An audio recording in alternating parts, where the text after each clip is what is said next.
The revolution's begun. The time to stand up has come. We are the rocking of the throne. We are the rocking of the throne. Hello, my name is Victor Tiffany. I'm the co-founder of Citizens Against Plutocracy, the organization behind the CFAR or ELSE movement taking hold across the country. Today, I'm very happy to be joined by CFAR signing candidate for Congress, Geoff Young. Geoff, thank you for joining me today. Thank you, Victor. It's my pleasure. Why don't you begin introducing yourself? Tell viewers a little bit about Geoff Young and why you think you're qualified to run for Congress. Well, I'm 61 years old. I was born and brought up in Massachusetts, moved to Kentucky in 1982. It'll be 36 years ago. I love it here in Lexington, Fayette County, Kentucky. And I have been a member of the anti-war movement for about 40 years now.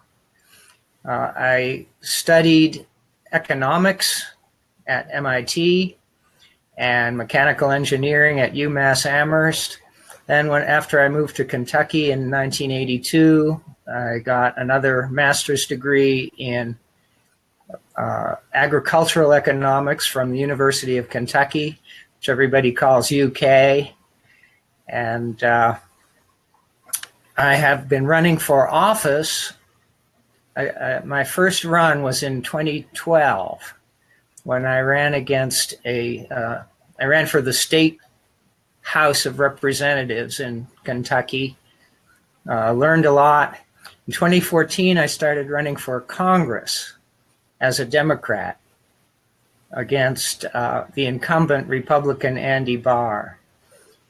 So in 2014, in the Democratic primary, I got 39% of the vote against the establishment Democrat. 2016, I ran again, learned some more, and now this is my third and possibly first winning attempt to unseat Mr. Barr, who is a far right-wing tool of Mitch McConnell and Donald Trump. Well, this time you've decided to weaponize your campaign by signing the Contract for American Renewal. Why don't you tell people why you signed that contract? I agree with the provisions of the CFAR, and especially the one that deals with reducing our so-called defense budget and reducing America's foreign wars and actually illegal aggression all over the world, which has been going on for a long time, but it got even worse about 20 years ago when Democratic President Bill Clinton started bombing countries without any legal justification or moral justification. And for about the last 20 years, we've had two war parties in this country. Republicans have been a war party, which is a horrible thing, since the 1950s.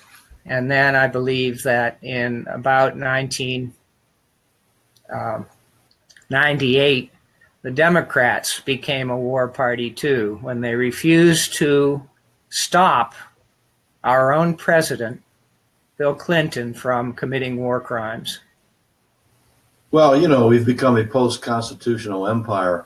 Right. Let me ask you about the other provisions on the contract. Do you support the college provision, funding students go to public college, Medicare Right. for all? Right, Yeah. Definitely. So Medicare, let me say a word about Medicare for all.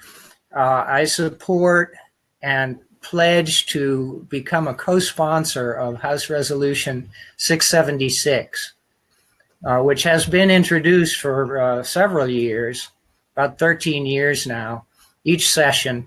There are now 120 co-sponsors of that legislation, Expanded and Improved Medicare for All Act, and I will join them, and I will actually oppose Democrats who refuse to sign on to that provision. It's similar to Bernie Sanders' Medicare for All bill in the Senate. Sure, we appreciate that, but it begs the question, you're just a tax and spend liberal, aren't you? No, I'm not. Cutting the U.S. budget for war and weapons by 50%, which is what is a central part of my platform, doesn't sound like a spendthrift liberal to me. That money could be freed up to use for Medicare for All, for education, and for rebuilding our infrastructure in a way that would be more fiscally sound than the Republican plan that is on the table today. Everything's more fiscally sound than anything the Republicans put forward. That's correct. They're total hypocrites about the budget. Right. Let me ask you about other positions besides pulling out of Afghanistan, reducing the Pentagon budget, and Medicare for All. Other policy positions on the contract that you expect to strongly support and advocate for right. after you're elected. Right. Go ahead. Which positions among those? Well, I've signed it. I support them all. Okay, fair enough. In this case, then, you've got this contract which can be used to weaponize your campaign. How do you expect you're going to use it? You're going to bring it up during debates that you've signed the contract, you're part of the CFAR movement, which, by the way, now has 23 candidates for Congress. Or you put it on your website. How do you expect to use this contract to basically defeat your opponents first in the primary this year? Well, I have it in the back of my mind every time I attack one of my establishment Democratic Party opponents. I've got 5 opponents in the Democratic primary, which will occur on May 22nd. And I'm constantly attacking them out of the CFAR principles, especially the one that promotes peace in the world. All 5 of my so-called Democratic opponents are pro-war, neoconservatives.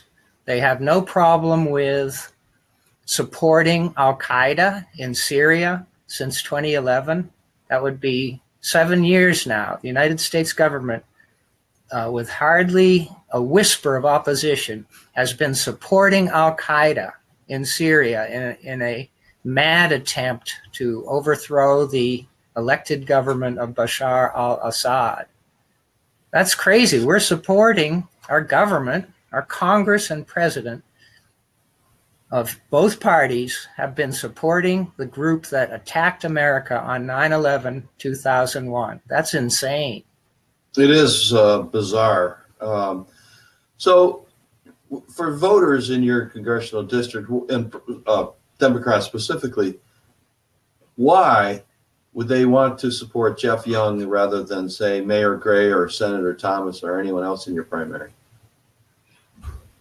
Well, if you want to remain alive, if you want to avoid a nuclear war that could end all human life on Earth and many other species as well, the United States foreign and military policies have to change. We are now provoking Russia in Syria and Eastern Europe, on the Korean Peninsula. We are provoking China on the North Korea issue and also in the South China Sea. The United States has become an aggressive, reckless, imperialist power. And that has occurred over a period of many decades. But it's reached a point where Donald Trump can go to the UN General Assembly, give a speech that resembles in many ways the speeches of Adolf Hitler just before World War II broke out. You cannot threaten North Korea or any other country with fire and fury without becoming Hitler-like. And it's not just Trump, it's his entire set of generals who are advising him. Tremendous aggressiveness and recklessness.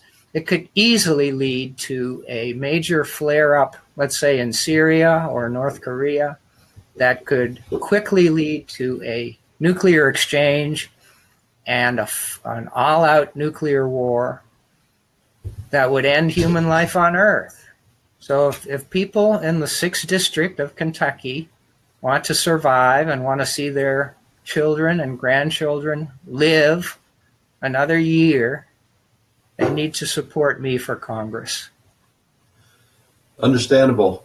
There was a little threat you were under Thursday night that if you went into a Democratic Party meeting, as I understand it, you were going to be arrested. Would you elaborate on that? Tell the people what happened, why you were being threatened with arrest, and what actually happened Thursday night? Sure. Let me back up for a second and clarify that both the Republican Party and the Democratic Party are now 100% corrupt, but they're corrupt in different ways. So the Republican Party openly says, we are selling our votes to the highest bidder. Our campaign donors decide what positions we'll take. They're simply up there in Washington saying, we work for the 1%, and everybody should get used to that. Democratic Party is corrupt in a totally different way. I think there would be little evidence or a little serious argument that the DNC stole the presidential primary in 2016 from Bernie Sanders and handed it to Hillary Clinton, who was a war criminal at the time. She had helped Obama bomb Libya in 2011, becoming an aggressor and a war criminal. So she thought that was a feather in her cap. Sorry, what? Yeah, she was proud of it.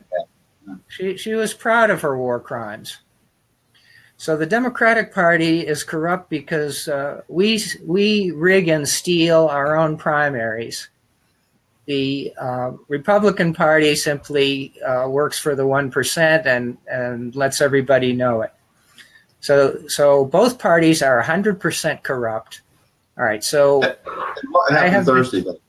I have been pointing these things out to the Kentucky Democratic Party and the Fayette County, Lexington Democratic Party for years now. They don't like to hear it. Nobody likes to hear that they're criminals or corrupt.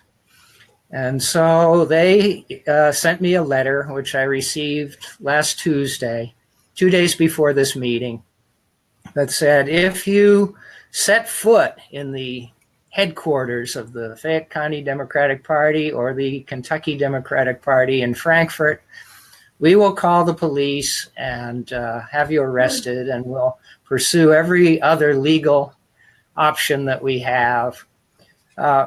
Obviously, clearly violating my First Amendment rights to freedom of speech, freedom of association, and freedom of movement within the United States. The bylaws of the Kentucky Democratic Party say all meetings are and shall remain open to all registered Democrats. So they have no legal right. They have no leg to stand on. They sent me this threatening letter. I decided to go anyway with a friend. So when we arrive in the parking lot behind the building, there are 2 police cars, 2 officers. They go into the building, and my friend and I followed them in, which I guess technically disobeyed the threatening letter from the chair of the Democratic Party.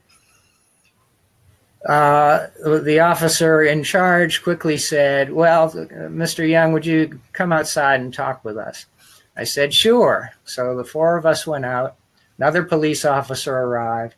For the next hour and a half, while the corrupt Democrats inside were having their boring meeting.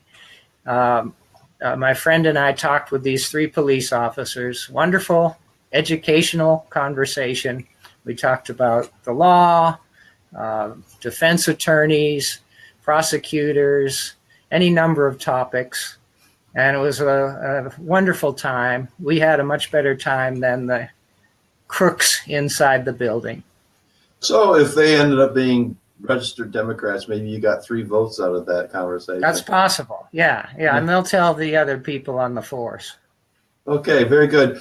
Geoff, I appreciate your time. I wish you the best of luck. We will certainly do our best to help promote your campaign using our list of busters, people who took the Burn Your Bus pledge in 2015 and 16 in Kentucky, and ask them to support your candidacy. So thank you very much for joining me today. Thank you, Victor. My pleasure.